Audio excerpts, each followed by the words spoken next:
दोस्तों नमस्कार। मैं राजेश मुजफ्फरपुर सर्रा यूट्यूब चैनल में आप सभी का स्वागत है। अगर आप चैनल पे नए हैं तो चैनल को सब्सक्राइब जरूर करें और वीडियो को लाइक करें, शेयर करें, कमेंट करें। आज हम आपको बताने जा रहे हैं डॉक्टर भीमराव का इतिहास भाग 10। तो चलिए शुरू करते हैं। 15 जुलाई 1942 को रेडियो क्लब बम्बई में मित्रों व शुभचिंतकों ने अंबेडकर के यशोगान में शानदार दावत दी। 18 व 19 जुलाई 1942 को ऑल इंडिया डिप्रेस्ड क्लास की ओर से नागपुर के माल पार्क में विशाल सम्मेलन का आयोजन। भाषण के आखिर में शिक्षा, संगठन व संघर्ष का संदेश दिया। यही 3 संदेश आज तक हमारी प्रेरणा बने हुए हैं।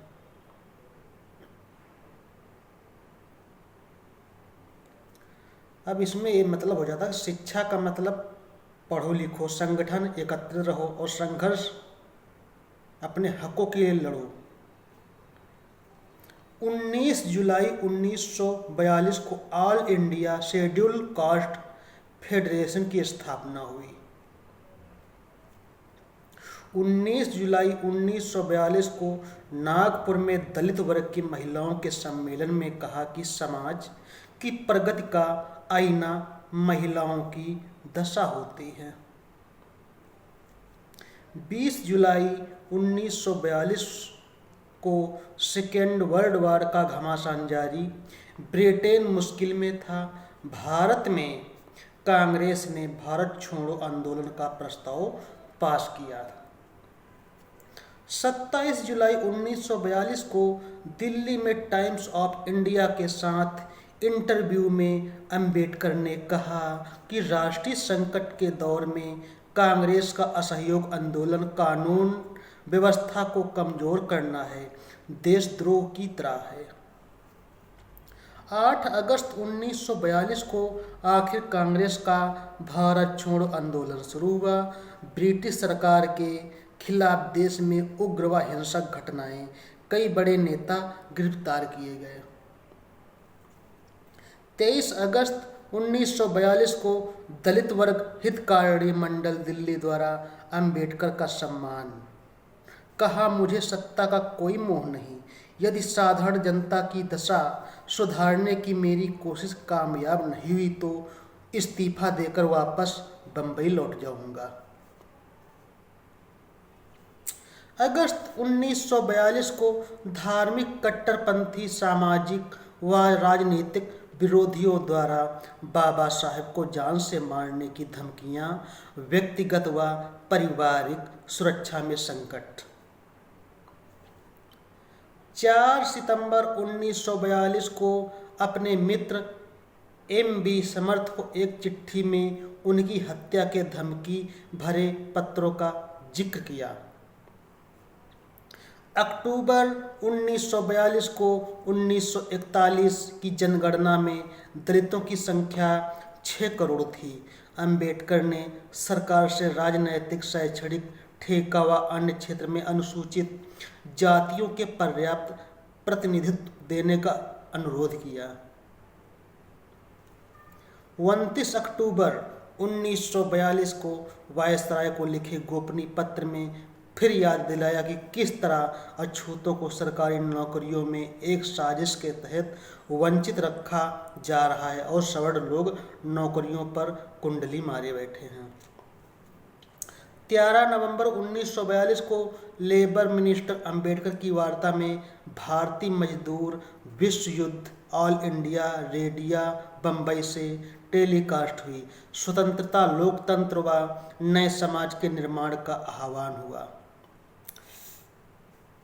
दिसंबर 1942 को वर्ल्ड वॉर का घमासान जारी। जापान ने ब्रिटेन को हराया। ब्रिटिश सरकार का सूरज डूबता जा रहा था। दिसंबर 1942 को क्यूबेक कनाडा में आयोजित कॉन्फ्रेंस में अंबेडकर जा नहीं पाए तो अपने सहयोगी एन शिवराज को भेजकर लेख पढ़वाया। विषय था गांधी और अछूत समाज का कल्याण। लेख में समता, स्वतंत्रता व बंधुत्व के विरोधी धर्म को नकारा। 17 जनवरी 1943 को सूरत के नागरिकों की सिविल पायोनियर रैली में सैनिक शिक्षा पर जोर दिया। 19 जनवरी 1943 को समाज सुधार गोविंद रनाडे के जन्म शताब्दी समारोह के तहत पुणे में एक बड़ी सभा में नेताओं के गुण, पत्रकारिता आदि पर लंबा भाषण दिया। यही भाषण रनाडे, गांधी और जिन्ना के नाम से किताब के रूप में छपा और खूब चर्चित रहा। जनवरी 1943 में जल्दबाजी व बिना सोचे समझे शुरू किया कांग्रेस का भारत छोड़ो आंदोलन कुछ सप्ताह की तोड़फोड़, विद्रोह, हिंसा व अराजकता के बाद समाप्त हो गया।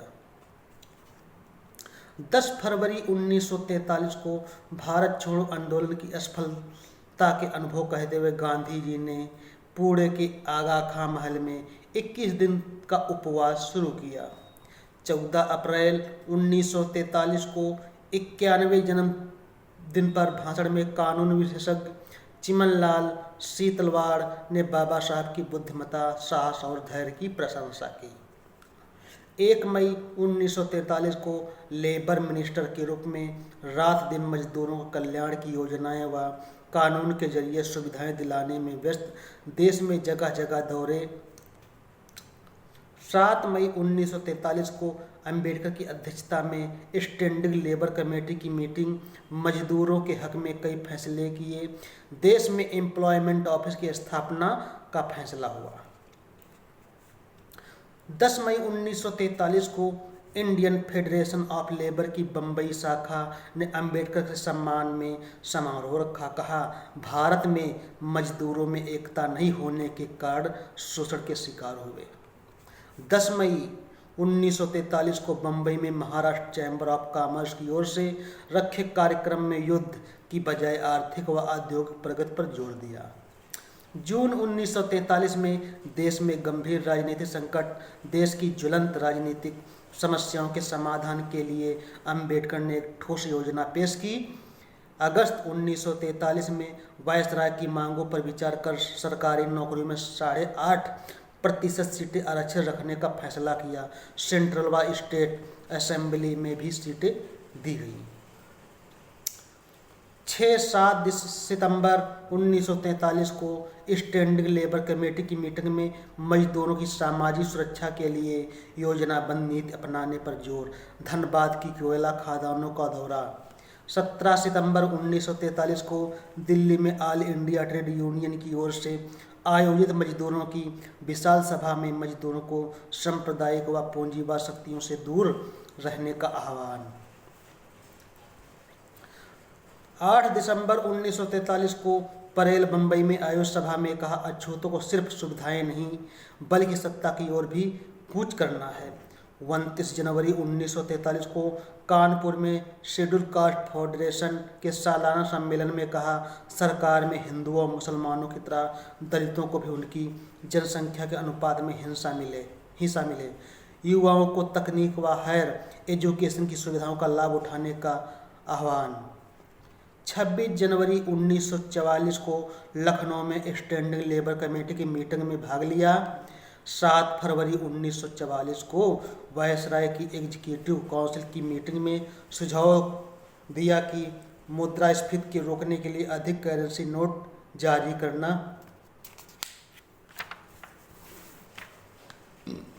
जारी किए जाएं तथा प्रशासन सेवा और सेनाओं में अंग्रेजी की बजाय भारतीयों को भर्ती किया जाए। 17 फरवरी 1944 को गांधी जी व जिन्ना की मुलाकात। अप्रैल 1944 को सेंट्रल असेंबली में बिल पास, अस्थायी कारखानों और फैक्ट्रियों के मजदूरों को छुट्टियों के दिनों में भी वेतन देने का प्रावधान।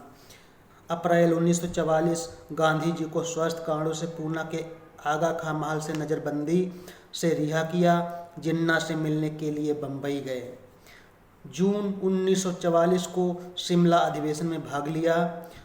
जुलाई 1944 को अंबेडकर ने गांधी जी को पत्र लिखा कि मुस्लिमों की तरह सवर्ण, हिंदुओं और अछूतों के मुद्दों के समान समाधान निकाला जाए।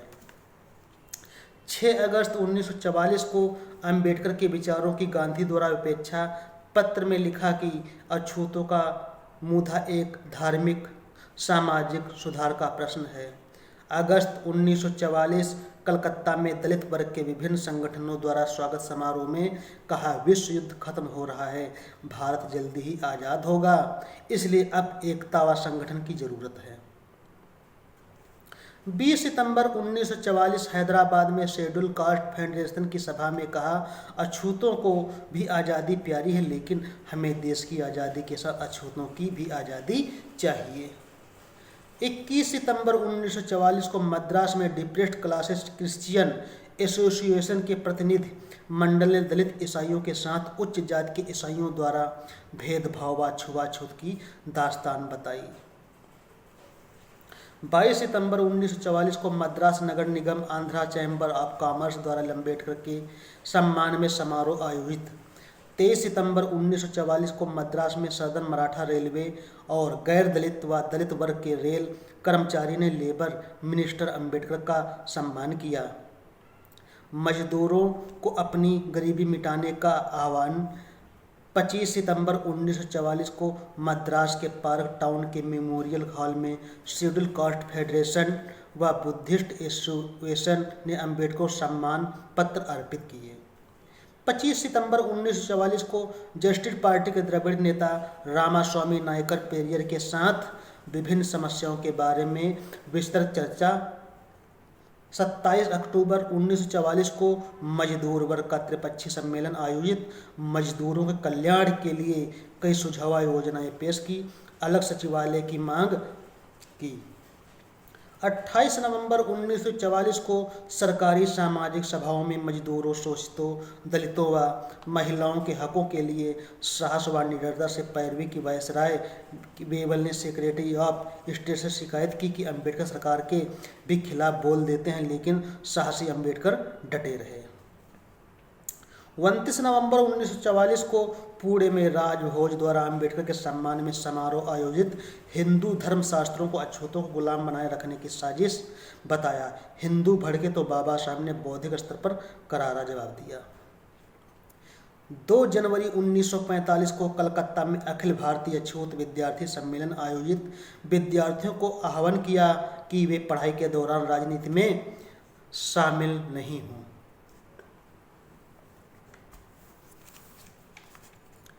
जनवरी 1945 को कलकत्ता में पीपल्स हेराल्ड वीकली न्यूज़पेपर का विमोचन किया। मार्च 1945 में वायसराय की एग्जीक्यूटिव काउंसिल में सुझाव दिया कि देश की एयर लाइंस पर पूंजीपतियों की बजाय सरकार का कब्जा होना चाहिए। अप्रैल 1945 में बाबा साहब की पहली किताब थॉट्स ऑन पाकिस्तान, अब नई किताब पाकिस्तान और पार्टीशन ऑफ इंडिया नाम से प्रकाशित हुई। 6 मई 1945 को परेल बम्बई में शेड्यूल कास्ट फेडरेशन के सालाना सम्मेलन में विधानसभाओं में अछूतों के लिए अधिक सुरक्षित सीटों की मांग की। 7 जून 1945 को वायसराय लॉर्ड वेवल को पत्र लिखकर नाराजगी जताई कि ये वायसराय की काउंसिल में अनुसूचित जातियों के पर्याप्त प्रतिनिधि नहीं हैं, यदि मांगे नहीं मानी तो वह इस्तीफा दे देंगे। जून 1945 को बाबा साहब की बहुत ही चर्चित किताब कांग्रेस व गांधी ने अछूतों के लिए क्या किया प्रकाशित हुई।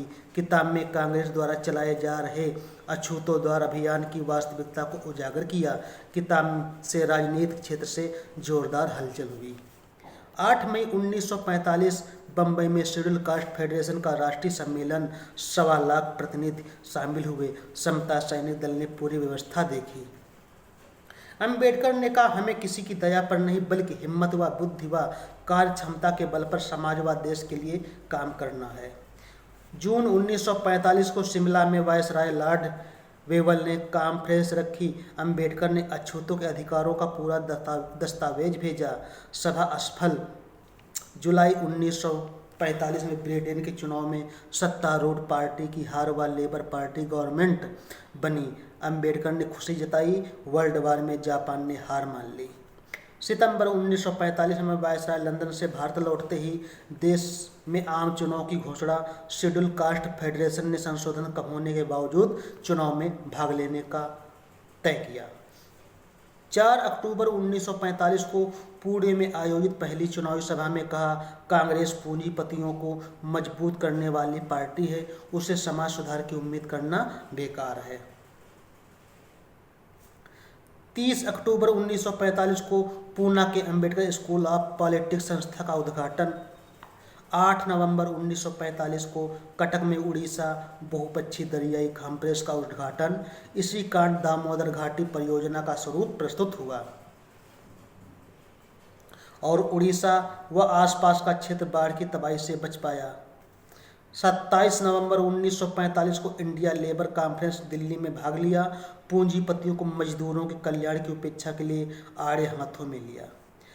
29 नवंबर 1945 देश में चुनाव प्रचार तेज। अहमदाबाद में चुनावी सभा को संबोधित किया। कहा, ब्रिटिश सरकार ज़्यादा समय तक टिकने वाली नहीं है। कई पार्टियों के नेता मिले। 13 दिसंबर 1945 को मानमाड़ अकोला के बाद नागपुर में विशाल चुनावी सभा। 1.5 लाख लोग शामिल।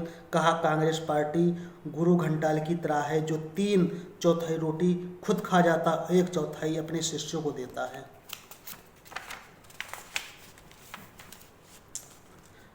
आज के साथ इतना ही। हम फिर मिलेंगे अगले वीडियो में। तब तक के लिए नमस्कार।